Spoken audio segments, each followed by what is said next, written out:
জামায়াত আমিরের বন্ধুত্বের সম্পর্ক প্রসঙ্গে যা বলল ভারত। বাংলাদেশ জামায়াতে ইসলামীর আমির শফিকুর রহমান ভারতের সঙ্গে বন্ধুত্বের সম্পর্ক চান বলে যে ঘোষণা দিয়েছেন তা দিল্লির নজরে এসেছে।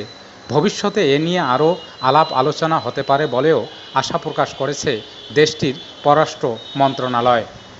ভারতের পররাষ্ট্র মন্ত্রণালয়ের মুখপাত্র রণধীর জয়সওয়াল শুক্রবার দিল্লিতে মন্ত্রণালয়ের সাপ্তাহিক ব্রিফিংয়ে সাংবাদিকদের প্রশ্নের জবাবে এ কথা জানান। এদিনের ব্রিফিংয়ে নানাভাবে বাংলাদেশ প্রসঙ্গ নিয়ে সাংবাদিকরা প্রশ্ন করেছিলেন। এগুলোর মধ্যে যেমন ছিল জামায়াত ইসলামীর উপর থেকে নিষেধাজ্ঞা প্রত্যাহার, তেমনই ছিল সাম্প্রতিক বন্যার দায় কার। এ নিয়ে বাংলাদেশের একাংশ থেকে ভারতের দিকে অভিযোগের আঙুল তোলা ও বাংলাদেশে ভারতীয় প্রকল্পগুলোর ভবিষ্যৎসহ নানা বিষয়। আবার যুক্তরাষ্ট্রের প্রেসিডেন্ট জো বাইডেন এবং ভারতের প্রধানমন্ত্রী নরেন্দ্র মোদির মধ্যে ফোনালাপের পর দুই দেশ পৃথকভাবে যে বিবৃতি দিয়েছিল, সেই বিবৃতিতে বাংলাদেশকে নিয়ে দু ধরনের বক্তব্য আসার প্রসঙ্গেও উঠে আসে পররাষ্ট্র মন্ত্রণালয়ের সংবাদ ব্রিফিংয়ে। বাংলাদেশ জামায়াতে ইসলামীকে নিষিদ্ধ ঘোষণা করে শেখ হাসিনার সরকার গত 1 আগস্ট যে প্রজ্ঞাপন জারি করেছিল তা 28 আগস্ট প্রত্যাহার করেছে ডক্টর ইউনূসের অন্তর্বর্তী সরকার।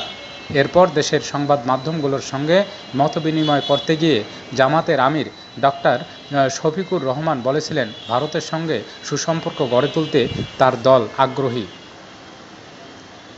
জামায়াতের আমিরের এমন মন্তব্য নিয়েই ভারতের পররাষ্ট্র মন্ত্রণালয়ের মুখপাত্র রণধীর জয়সওয়ালকে এক সাংবাদিক প্রশ্ন করেন।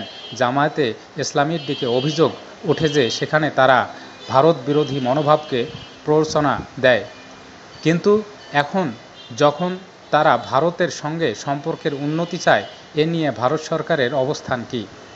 এ প্রশ্নের উত্তর সরাসরি না দিয়ে বাংলাদেশের প্রধান উপদেষ্টার সঙ্গে ভারতীয় রাষ্ট্রদূতের সাক্ষাতের ব্যাপারে বিস্তারিত বলেন ভারতের পররাষ্ট্র মন্ত্রণালয়ের মুখপাত্র।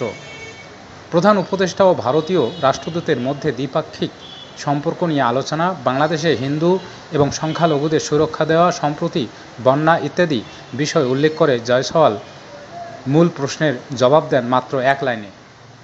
প্রশ্ন করা সাংবাদিককে উদ্দেশ্য করে তিনি বলেন, আপনি অন্য যে বিষয়টি প্রসঙ্গ উত্থাপন করলেন জামায়াতে ইসলামীর বন্ধুত্বের সম্পর্ক প্রসঙ্গে, সেটা আমাদের নজরে এসেছে এবং আমরা আশাবাদী যে বিষয়টি নিয়ে পরে আমরা আরও আলাপ আলোচনা করব।